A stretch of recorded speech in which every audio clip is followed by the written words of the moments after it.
Hey lovelies, this is Janelle, the relationship coach behind The Successful Invisible. Welcome to another episode of Ish I Saw on TikTok. Today, I want to spin the block about the word gold digger or high standards. The dating lie women are taught.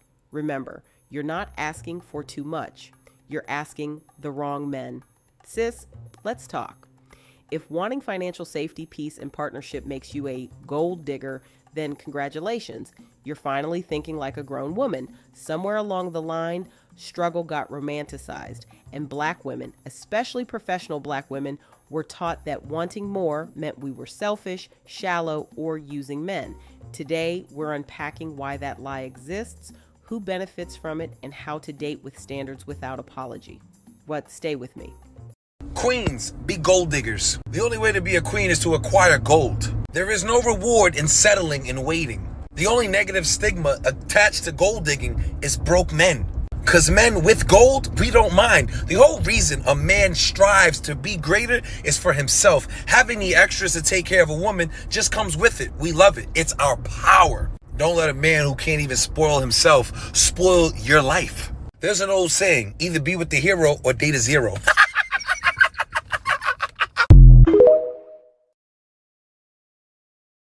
Men with money never complain that women are gold diggers.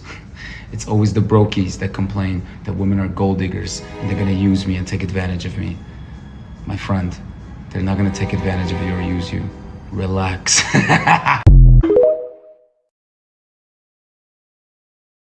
Whenever I hear women being called gold diggers, my reaction is, oh, I'm so sorry she doesn't want to be homeless. I'm so sorry she has goals for her kids and she wants to send them to private school. I'm so sorry she wants to live in a safe neighborhood free from crime. And I'm so sorry she doesn't want to have to go work for an employer for 9 hours and then come home and work for her husband and kids. I am so sorry she wants to have one job. Yeah, no. This gold digger term is just a scare tactic by broke men who don't want to put in the work to provide for you. They want you working 2 jobs, your office job and then coming home and doing your second shift at home. No, let's divvy it up evenly. You go provide, husband, and she'll provide by being at home, taking care of the kids, taking care of you. All of the things that you would pay someone else to do, she'll do. That's a job. Her being at home, taking care of the house, taking care of the kids, taking care of you, that's a job in and of itself. So for all the trad people who want traditional marriage, you got to go out and provide while she does her work at home. Tired of this gold digger term for women who just want to have one job instead of 2. We need more gold diggers out there, right? A lot of women say things that, men complain that then a woman's a gold digger if you ask her to pay for if he has to pay and all this stuff. It's the same thing I tell men. Men should be beauty diggers, right? It's like a chick saying, oh, you only care about hot girls. You like young girls who are more fertile. Yeah, so what? That's biology. Get over it. It's the same thing. You want a man to provide for you. Oh, big whoop. Cry about it. The only men who get upset about that are dudes who can't provide. Okay, now, the truth is this. What is the classy, deeper currency? Yes, you want to believe in a man's foundation, his brain. If he loses his job and somehow the bank gets hacked and all the money goes away, right? You shouldn't leave that man because you believe in his earning potential, his care for you, and his ability to provide for you. But is it important? Yes. You want a traditional man, but then you got to be a traditional woman. I see some women still in their 30s and 40s and they're going to concerts, partying and traveling, all that stuff. And they're like, I want to build an empire with my guy. I want him to respect my career and stuff. Do you think guys go to their women and they say, hey, babe, help me build my career in a direct way? Like, what do you advise for this spreadsheet? You wouldn't even want to do that. They get nurturing from you, support. They get turned on by being able to see you peaceful and happy. And that's what motivates them to work, right? So yeah, we need more gold diggers. But you guys aren't being good gold diggers because you're trading away your whole body, your time, and then you're asking for a date, for money for a date. That's not, you're worth more, right? You're worth more than a woman who just gets paid to sleep around, right? So gold dig better. All women should be gold diggers. These men want sex when they want it, hot meals, clean house. They want you to produce the child, nurture the child, be a counselor to them when they going through hard times and they have nothing to give you or to bring towards you. Man, let these men go. Dig for gold. And the only men that's going to complain about this are men that have mountains of dust. They're bums. They don't want you so you can elevate. They don't want to see you on a throne. They want to see you stuck in the mud, looking dusty and dry and going through emotional, mental, and spiritual traumas just like them. A man, a real man wants to provide. A real man wants to guide. And some men will say, man, that's how men get used. Good men don't get used because we're a man of substance. We bring money and so much more that a woman be foolish to leave a man like that. She follows suit. Only bums, only weak men, only men that aren't men but boys trapped in men's bodies are complain about this. Women be gold diggers. Let the men be the gold diggers.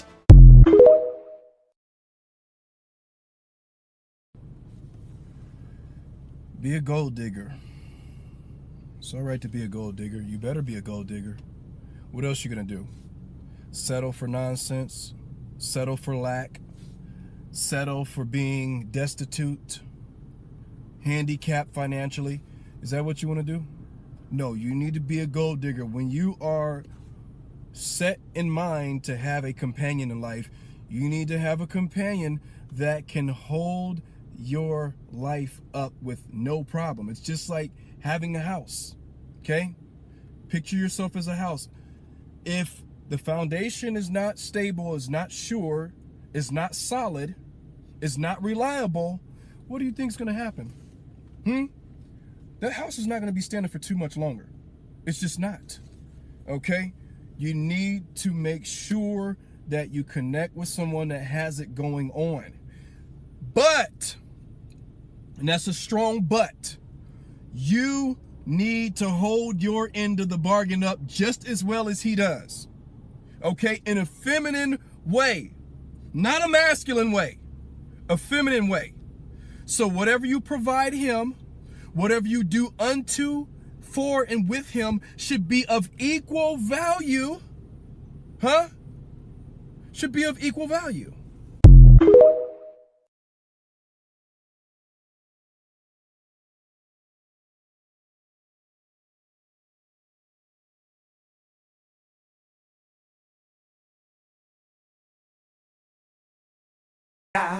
Hold up.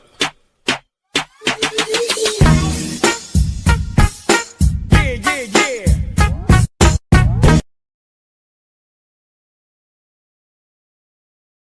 Let's jump into my favorite part of all of the content I post on YouTube, and that's just my thoughts, where I get to kind of express what I feel about whatever we have read or gone over. So let's get into it. The historical use of the term gold digger reveals a deeper pattern of social control, particularly aimed at women who seek financial stability in relationships. This loaded label has been weaponized primarily by men who struggle to provide, while successful men rarely express such concerns. What's particularly telling is that this narrative ignores documented economic realities. Women continue to shoulder most unpaid domestic and emotional labor, while research consistently shows men typically gain more financial benefits from marriage than women do. The shaming tactic serves to pressure women into accepting partnerships that may not serve their long-term interests or reflect their true value contribution. When examining relationship dynamics, it's crucial to understand that wanting clear role division isn't exploitation, it's practical organization. Many women face what sociologists call the second shift, working a paid job followed by unpaid domestic labor at home. This double burden often leads to increased burnout and decreased life satisfaction. The solution isn't to accept this imbalance, but to establish clear expectations about partnership roles before emotional attachment develops. Women who seek arrangements where one partner focuses on domestic management while the other provides financially aren't being unreasonable. They're advocating for sustainable division of labor. Financial stability in relationships isn't about materialism. It's about practical, long-term compatibility. Studies consistently identify financial stress as one of the leading predictors of relationship dissatisfaction and divorce. This makes perfect sense. Money problems create tension, limit opportunities, and can transform what should be a partnership into a source of anxiety. When women prioritize financial stability in partner selection, they're not being shallow. They're practicing smart risk management. The ability to provide isn't just about current income, it reflects responsibility, planning capability, and commitment to long-term security. The function of relationship standards is often misunderstood. Rather than being obstacles to connection, high standards act as natural filters that help attract compatible partners while deterring mismatched ones. This aligns with established dating psychology, which shows that people tend to value what requires effort and investment. When you lower your standards to accommodate everyone, you actually decrease your perceived value rather than increasing your options. Clear standards communicate self-worth and help create relationships based on mutual respect rather than convenience. A crucial distinction in modern relationships is understanding that equal value doesn't require identical roles. Successful relationships often thrive on complementary strengths rather than mirror image contributions. Research shows that couples who intentionally align their roles, whether traditional or non-traditional, report higher relationship satisfaction. The key is ensuring both partners contribute meaningfully, even if those contributions take different forms. This approach recognizes that equality comes from balanced value exchange, not necessarily performing the same tasks. Looking at specific examples from relationship dynamics, consider how successful men rarely complain about gold diggers. It's typically those who can't or won't provide who use this label as a defense mechanism. As one telling quote puts it, "Don't let a man who can't spoil himself spoil your life." This speaks to the importance of vetting for consistency, generosity, and responsibility early in relationships. The pattern shows that men who are comfortable with their provider role understand it as part of a broader exchange of value in partnership.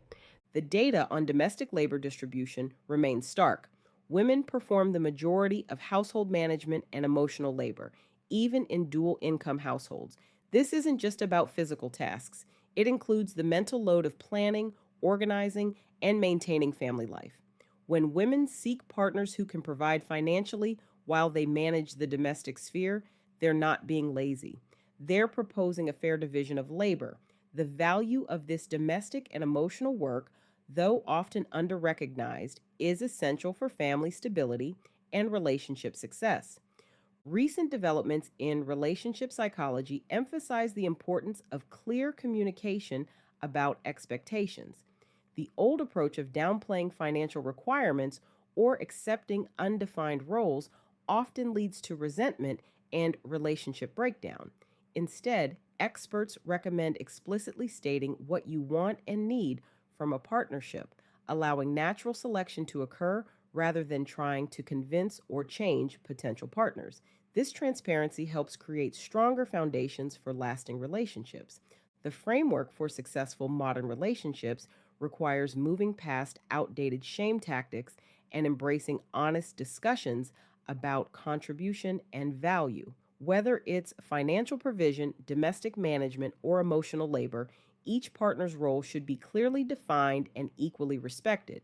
This isn't about enforcing rigid gender roles, but about creating partnerships where both individuals can thrive in their chosen functions. The goal is to establish relationships where both partners feel valued and supported in their respective roles. The action steps are clear. Define your standards without apology. Communicate them openly and maintain them consistently. Let your requirements act as natural filters rather than obstacles to be negotiated. Most importantly, recognize that seeking a financially stable partner isn't greedy. It's a rational choice for long-term relationship success. The key is to align with someone who shares your values and vision for partnership, whether that follows traditional patterns or forges new paths. Understanding the dynamics of financial and domestic contribution helps couples create more sustainable relationships. When both partners recognize and value each other's contributions, whether financial or domestic, they can build stronger, more satisfying partnerships. This means moving beyond superficial labels and addressing the real economics of relationship success. By acknowledging that different forms of contribution have equal worth, couples can create more balanced and fulfilling relationships that serve both partners' needs and aspirations. Thanks for joining me today for this episode of Ish I Saw on TikTok. Gold digger or high standards? The dating lie women are taught: you're not asking for too much. You're asking the wrong men. Here's the simple truth. You are not wrong for wanting safety, softness, and support. You are not wrong for refusing struggle love. And you are definitely not wrong for expecting a grown man to act grown. If this conversation hit, the free blog post is linked below. And if you want the full journaling, workbook, scripts, and checklists I use with my private clients, join my exclusive coaching community on Coffee. No shaming, no struggle, just standards. I'll see you inside.